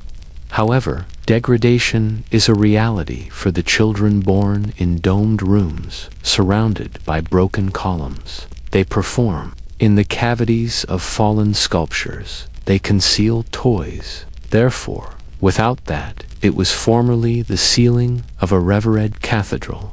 People refer to the shadow dome above as a gutter. On one occasion, I observed a family hanging laundry over a war memorial railing. They just needed the light. They weren't impolite. In the forum, where orators once altered the path of history, I observed goats grazing. I witnessed a wedding. In a shattered arena, where a forgotten emperor's bust was tied with silk, nobody made fun of it. However, living and living on top of a dream are two different things. Cities that were once poems in stone were home to the Romans. Even a broken dome is preferable to none, as the wind rips through ripped tents, and the chilly January rains begin to. And if it is not nourished by memory, what was once sacred perishes like a light and is never repeated. As a writer and memory keeper, I once thought that a piece of the empire's spirit was taken when a temple was converted into a storage shed. However, I now question whether you can lose something you can no longer see. Does it really matter if someone prepares dinner on the mosaic floor, if all that remains of Rome is stone, mortar, and doorways? The monarch who constructed the gate is forgotten. Whether a column is Doric or Corinthian is irrelevant. People just go about their lives like moss growing up old walls, like birds building their nests beneath fallen arches, or like people coming to terms with ruins as though they had never been anything other. Rome wasn't destroyed, I realized, in that existence. It was reformulated. It was a patch of shade that provided enough protection for people who no longer needed dreams, rather than a light that beamed onto the world. In the past, Romans followed the laws of the gods and the rhythm of the universe, which was dictated by the stars. Each season had its own name, each day has its own ritual, and each month has a deity. We were aware of the best times to plant, harvest, wash, and fast. We numbered the days the way a carpenter meticulously, steadily, and faithfully counts each nail in the world's architecture. However, nobody mentions the Kend, Noni, or Aides anymore. The bronze plaques in the forums are rusted and unreadable, and the stone calendars are covered in moss. The solstice is not marked by trumpets. Fezzitonellas are not illuminated by lamps. Winter arrives without fanfare, in the form of wind seeping between stones, frost clinging to shattered domes, and an unnamed chill that creeps in like a night without a moon. I once inquired about the day from an elderly woman. She said, "It's the day after yesterday," with a slight smile. What appeared to be a fantasy turned out to be a truth. Time has no form and no distinction between month and year for many people in my immediate vicinity. At the turn of the season, nobody hosts anything. Every festival has gone silent, so no one announces that the next one is approaching. All the bells have ceased. All calendars are no longer relevant. I can still clearly recall the last winter when I witnessed a fire parade around the city. They begged the gods for protection, sang old chants, and carried little torches. Nobody did it again the following year. "The nights are too long," one man remarked. "There is not enough warmth from the fire." People stayed inside and set fire to anything they could find. I am aware, however, that these figures are meaningless to anybody but me. The names of the months are not taught to the kids. Instead, they say, it's when the leaves fall, the river rises, and it's the coldest. Time is now acting more instinctively than it did at first. It is a feeling, not a system of civilization, like the skin's awareness of frost, the stomach's awareness of hunger, or the eye's awareness of nightfall. The silence has even spread to the churches. They shorten the holy days, no breadlines. The elderly priests can no longer remember which sermons are appropriate for certain months. They talk about anything that is still fresh in their minds. Whatever, verse or chapter that still has meaning. If anyone is still there to listen, I once believed that an empire might lose its emperor, its troops, and its territory. But it maintained its order as long as it maintained its calendar. However, I now notice that when winter hits and the calendar fades, nobody asks, "What day is it?" At that point, everything has really fallen apart. not with a storm's roar, but with a silent unraveling in men's brains. Since no one is anticipating winter, it no longer makes an announcement. No one needs reminding, so time stops ringing. And I no longer count, having once been governed by the Roman calendar, for example, today is colder than yesterday, and pray that there will be enough light tomorrow to view one more line in a story that no one is counting the number of chapters in anymore. At one time, we had faith in promises. They didn't need to be inscribed in stone, since they were sacrosanct. We believed an emperor when he promised to feed the army through the next season. Offerings were brought to the fields by the populace when the church promised prayers for bountiful harvests. We undoubtedly gazed at the horizon when priests read predictions that light would return. Promises woven into something called hope were the thread that bound the pieces of the empire together. However, that thread has withered away, leaving only the echo empty, weightless, and no longer able to support anything. The prospect of a youthful emperor ascending to the throne, 2 weary cheers, is still fresh in my mind. With his arm lifted and his voice coming from the cold, he stood on the balcony and said that he would fix the roads, pay the soldiers, and restore the food supply. People applauded because it was familiar, not because they believed. He was killed. In his bathtub a year later, nobody let out a cry. What of those promises was not questioned, because those were words meant to be said, not held, as everyone already understood. The priests continued to teach that justice will be served for the upright, and that God loves the poor. However, an elderly woman did not riot or demand anything.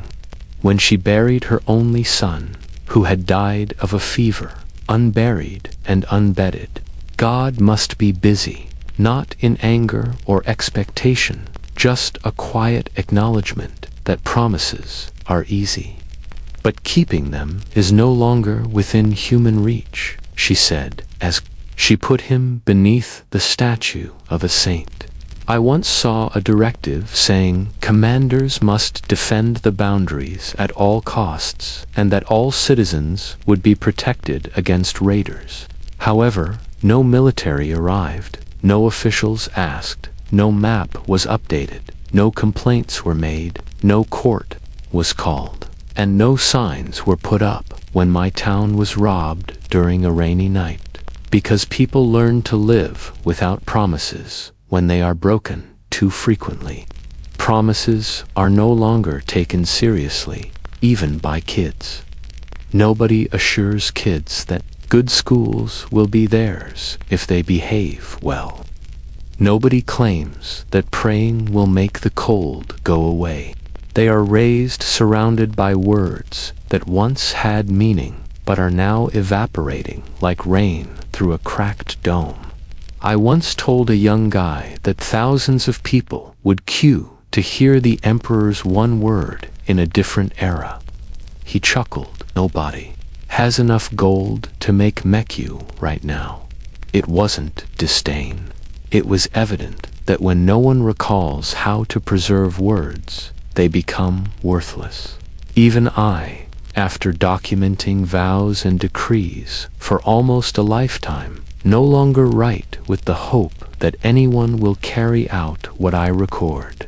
One day, my manuscripts might be discovered under a rock in the ruins of a place that has long since been forgotten, and I hope the emperor's words make sense to whoever reads them. The fact that there was a time when people believed in them was more important than the promise. A civilization loses more than just trust when it breaks its promises. The spiritual order that kept it together is gone. Everybody did not lie. However, language itself has become hollowed out when even the honest no longer dare to make promises. We continue to live because we no longer expect promises, not because they still exist. How much silence we can tolerate when nothing happens is a better indicator of our maturity than virtue. Nobody demands or rebels. We just learn to warm ourselves without the communal fire of hope and pull our hands back. We realize that silence is all that remains when the final promise is broken. Not resentful, not sad, just hollow. I used to think that when night fell, people's first inclination was to look for light, that someone who knew the value of fire would always guard it, pass it on, and keep it alive even if it was only one bright ember. However, there came a time when I started to comprehend. The fire may extinguish, not because the wood runs out, but rather because it is no longer regarded as significant. There used to be a public hearth in my community. Every evening, it was the center of attention for the elderly, kids, carpenters, with sore shoulders, and mothers carrying buckets. Nobody had to say anything. It was warm enough. There would be lullabies, stories, and silent laughs. One cold day, nobody lighted the fire between people. The old was gone. The youths were too occupied. There was no longer any firewood. Don't light it was not said by anyone. However, nobody remarked, the fire is still necessary. Thank you for joining Secret Historian on this extraordinary journey into the warnings left behind by those who vanished. If you believe the past still holds wisdom, if you know deep down that history was never asleep only waiting, subscribe now to Secret Historian.